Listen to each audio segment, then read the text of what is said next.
announce my brand new version of Scarborough Fair for beginner harp. So I'm going to play the whole piece for you now, and then straight afterwards I'm going to teach you the first part of the piece.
Alright, are you ready to learn Scarborough Fair? Okay, so we're going to learn this in the quickest possible way, which means slow and thorough practicing, and I'm going to take you through it step by step. And if you enjoy this way of learning, then you can check the link up in the cards or down in the description box to get the full video lesson. Let's get started. In this video, we're going to be learning section B of Scarborough Fair. It's going to sound like this. 1, 2, 3.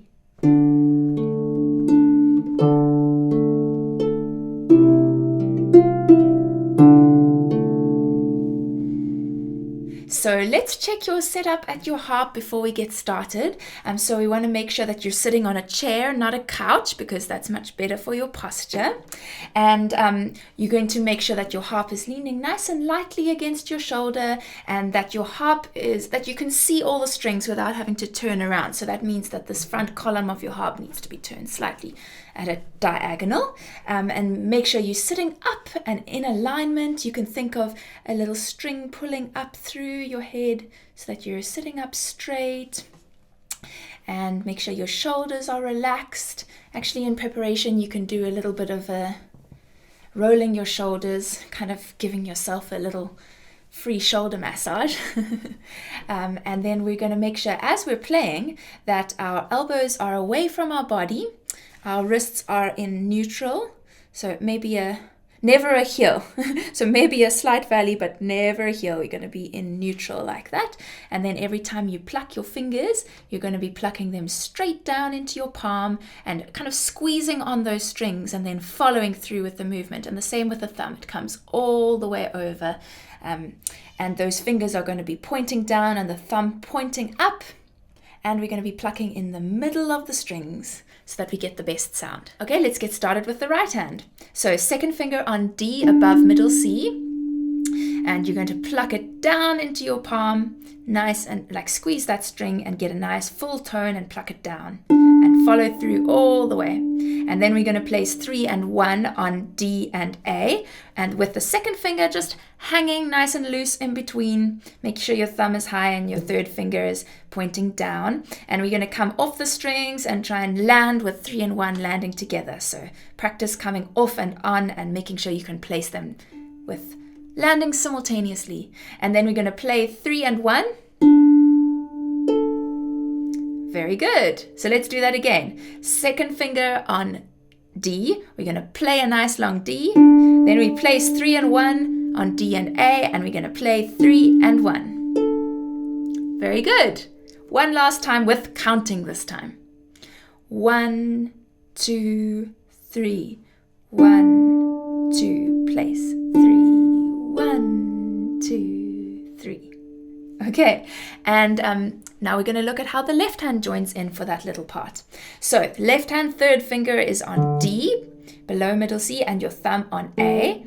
Remember, thumb is high and the fingers pointing down, and your left hand second finger is going to be just hanging loosely in between. It mustn't come up like that. It must be hanging down. And check that your wrist is down and neutral, elbow away from your body, and we're going to pluck the third finger down into your palm and then the thumb all the way over, and we float off. And then we place them again on the same strings, and we play the third finger down and the thumb all the way over. So we just repeat the same thing. So let's do that again. make sure you can land with 3 and 1 landing together, and we play 3 and 1, and then we land back again and play 3 and 1 again. Very good. Okay, so let's join together the right hand and the left hand of this. This is the first half of section B. So right hand is going to be second finger on D, left hand 3 and 1 on D and A. And we're going to play the D's of both hands together. So right hand second finger and the left hand third finger. And then the right hand thumb. And then the 3 and 1 of the right hand have got to be placed. And that's on D and A. And then your left hand 3 and 1 have got to be on D and A. And then your right hand plays first, third finger. And then the thumb of the right hand is going to be with the third finger of the left hand. And then the left hand thumb. Let's talk you through that again. So you may not have got it the first time, which is completely okay. So let's do that again. 3 and 1 of the left hand on D and A. Right hand second finger on D. And we're going to play the D's together. Then place the right hand 3 and 1 and play the left hand 1, and then the right hand 3, and you're going to place the left hand 3 and 1, and then you play the left hand third finger with the right hand thumb, and then the left hand third finger. Thumb.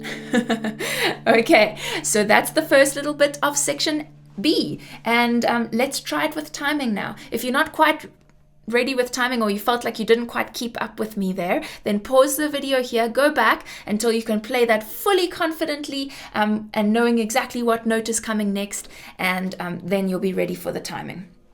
Okay, we're going to come in on beat 1. I'm going to count a full measure first, and then we'll come in on beat 1.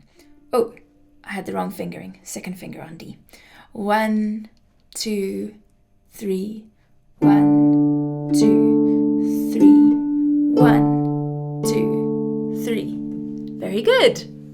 Okay, so pause here, rewind a little bit, use your index card to find the exact spot. You may need to go back and practice your placing a little bit more.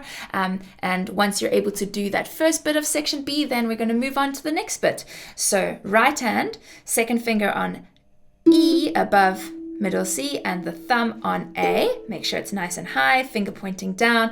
Come off the strings and see if you can land with that. It's a fourth interval, which means there's 2 strings skipped in between. So come off and land with 2 and 1 landing together, and off and land, and off and land. Very good. And now we're going to play the thumb first, and then the second finger. Pluck all the way into your palm. And then we place 1, 2, 3 on F, E, D, and we play 1, 2, 3. Very good. So let's go back and do that again. So land with 2 and 1 on E and A, make sure they can land together, and we play the thumb, and then the second finger, and then we land with 1, 2, 3 landing simultaneously on adjacent strings F, E, D, and then we're going to play 1, 2, and then the 3. Very good. So practice that a few times with your right hand on its own, and now we're going to add in the left hand before we do the timing this time, because I want you to see how it joins in with the left hand. So left hand, we're now going to be doing 3 and 1 again with the 5th interval. That means 3 strings are skipped in between. And we're going to place with third finger on C and the thumb on G. So make sure the second finger is hanging down in between. Come off the strings and make sure you can land with 3 and 1 together. And we're going to play the third finger and then the thumb. Very good. And then we land with 3 and 1 on D and A. And we play 3 and 1. Very good. So it was just a C 5th interval and then a D 5th interval. Okay, now let's look at how that joins with the right hand. So right hand, you place 1 and 2 on A and E, and left hand, we place 3 and 1 on C and G. And we're going to play the right hand first, thumb, and then your second finger with the left hand third finger. And then you place the right hand 1, 2, 3 on F, E, D, and you play the left hand thumb. And you're going to play the right hand 1 and 2, and then you're going to place the left hand 3 and 1 on D and A, and you play the 2 third fingers together. Let's do it again. You probably didn't get it that time, but that's okay. Let's do it again. So left hand 3 and 1 on C and G, right hand 1 and 2 on A and D. We're going to play the right hand thumb. Now the left hand joins in, and then the right hand places 1, 2, 3 on F, E, D, and the left hand thumb plays, and then the right hand starts, and the left hand is placing on D and A, and we're going to play the 2 third fingers together, and then the left hand thumb. Very good. So I think you'll probably have to do that a few times over before you're ready for the timing. So pause here, use your index card and go back and let me go through that with you quite a few times until you can play it 3 times without any hesitations or mistakes as I'm talking you through it, and then you'll be ready for the timing, which we're going to do now. So we're going to come in on beat 3 with the right hand. So place both hands, left hand C and G, right hand E and A, 2 and 1, and we're going to come in on beat 3. 1, 2, 3, 1, 2, 3, 1, 2, 3, and again, place. 1, 2, 3, 1, 2, 3, 1, 2, 3.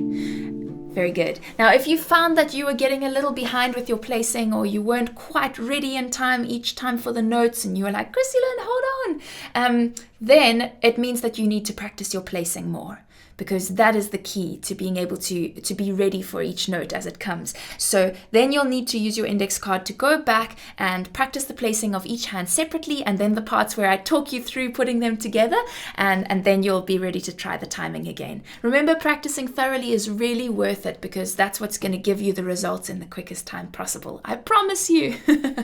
Okay, but now we're going to put together the whole of section B. I'm going to first talk you through it note by note, and then we'll do the timing after that.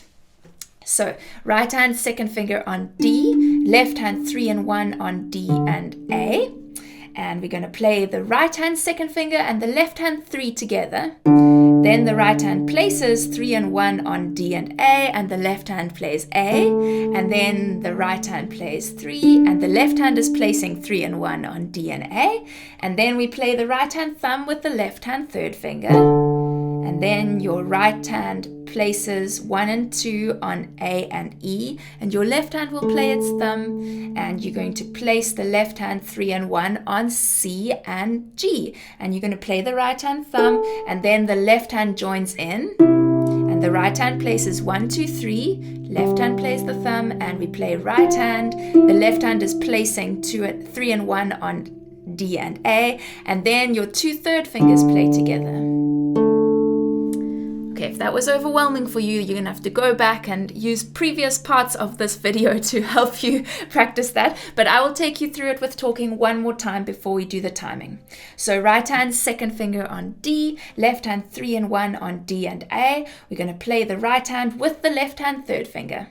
Now place the right hand and play the third finger, and then place the left hand 3 and 1. Place the right hand 1 and 2, and place the left hand. Place the right hand 1, 2, 3, and the left hand 3 and 1. So I told you a little less of the placing that time to see if you could still get it, and I hope you managed. But if not, that's okay. That's what practice is for. You can do it. You'll just take a little bit more time to get there, and that's all right. But once you're really okay with going through how I talked you through it there, then you'll be ready for the timing. So let me show you how that timing goes. We're going to come in on beat 1 after I've counted you through a full measure. So prepare both hands. 1, 2, 3. 1, 2, 3. 1, 2, 3. 1, 2, 3. 1, 2, 3. How did that go? Did you stress out? Are you feeling a bit stressed because you couldn't keep up? If you're feeling a little tense or stressed, I've got 2 pieces of advice for you. The one is, let's do some deep breathing. So we'll first shake out our arms. Put your harp down before you do that. Shake out your arms, close your eyes, and roll your shoulders. Forwards and then backwards. And breathe in and out. And let's do it again. In and out. And then you can tell yourself some positive things. You can tell yourself that I am such a persistent person. I really care about playing the harp, so I'm not going to let this get me down. I'm going to keep on trying. And don't tell yourself you're stupid for not getting it right the first time. That's not true. You can tell yourself, I'm going to keep on going, or let's try it again. And then you use your index card to go back and go through these parts as many times as you need to, even going over the placing in the beginning of this video, and eventually it's going to start to come. If you keep up with your thorough practice, it's going to get there, and it says nothing about your intelligence if you need to practice more. Don't worry. It's not a race. You're not comparing yourself to anybody else, and I know that you'll get there. Well done! Okay, so remember, as you're using a video like this to learn, you can pause and repeat sections as many times as you need to, and it's really worth going through it thoroughly because that ultimately is going to be the quickest way for you to learn.